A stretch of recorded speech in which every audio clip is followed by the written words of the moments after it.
আসসালামু আলাইকুম গাইজ, সবাই কেমন আছেন? আজকে আমি আমাদের গ্রামের বাড়িতে বিয়ের মধ্যে খুবই মজাদার একটি মাছের ভর্তার রেসিপি করে, তো এটি আজকে আমি আপনাদের সাথে শেয়ার করব। তো ভিডিওটা অবশ্যই শেষ পর্যন্ত দেখবেন। এখানে আমি মাছ নিয়ে নিয়েছি 3 পিস। এখানে আমি পাঙ্গাস মাছ নিয়ে নিয়েছি। এরপর দিয়ে দিলাম পরিমাণ মতন একটু লবণ, তারপর মাছটার সাথে একটু মাখিয়ে নিয়েছি। এবার আমি একটি প্যানের মধ্যে পরিমাণ মতন তেল দিয়ে দিলাম। তেলটা গরম হয়ে যাওয়ার পর আমি এখানে শুকনো মরিচ দিয়ে দিয়েছি। শুকনো মরিচগুলোকে ভালো করে এখন ভেজে নিব।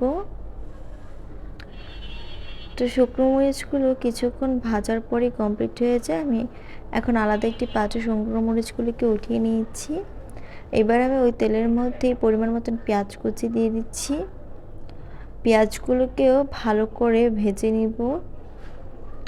ব্রাউন কালার হয়ে যাওয়া পর্যন্ত পেঁয়াজগুলোকে ভেজে নিতে হবে। আর এই তো পেঁয়াজগুলো হয়ে গিয়েছে, আমি আলাদা একটি পাত্রে উঠিয়ে নিয়েছি। এবার আমি এখানে দিয়ে দিলাম আলুগুলোকে আমি সিদ্ধ করে নিয়েছি, তারপর তেলের মধ্যে ভেজে নিচ্ছি। তো আলুগুলোকে সেমভাবে হালকা একটু ভেজে নিব। কিছুক্ষণ ভাজার পরে আলুগুলো ভাজা কমপ্লিট হয়ে যাবে। এবার আমি উঠিয়ে নিব। এখন আমি ওই তেলের মধ্যে মাছগুলোকে দিয়ে দিচ্ছি। মাছটাকে আমি আগে থেকে একটু লবণ যেহেতু মাখিয়ে নিয়েছিলাম, সিদ্ধ করে নিয়েছিলাম, এতে মাছটা একটু ভালো সফট হয়। এবার আমি ভেজে নিচ্ছি। এইবার আমি মাছগুলোকে ভেজে নিচ্ছি।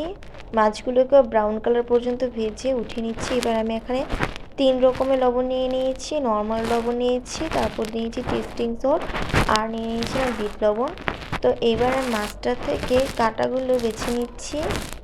দেখুন, মাছটার থেকে কাঁটাগুলো না বেছে নিলে কিন্তু আপনারা ভর্তাটার মধ্যে ভালো টেস্ট পাবেন না, আর পরে সমস্যা হয়ে যেতে পারে। তার জন্য মাছটা থেকে কাঁটাটা বেছে নেবেন। এরপর আমি শুকনো মরিচটাকে মেখে আলুগুলোকে মেখে নিচ্ছি, আর পেঁয়াজটার সাথে সবগুলো উপকরণ ভালো করে মাখিয়ে নিচ্ছি।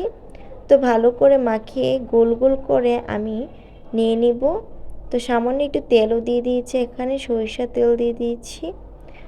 তারপর ভালো করে আবার একটু মাখিয়ে নিচ্ছি। তো কিছুক্ষণ এরকম করে মাখানোর পর আমি গোল গোল করে নিচ্ছি। এইভাবেই কিন্তু আমার রেসিপিটা কমপ্লিট হয়ে যাবে। তো সবাই সেমভাবে ট্রাই করবেন, আর খুবই মজা ছিল। ভালো থাকবেন, আল্লাহ হাফেজ।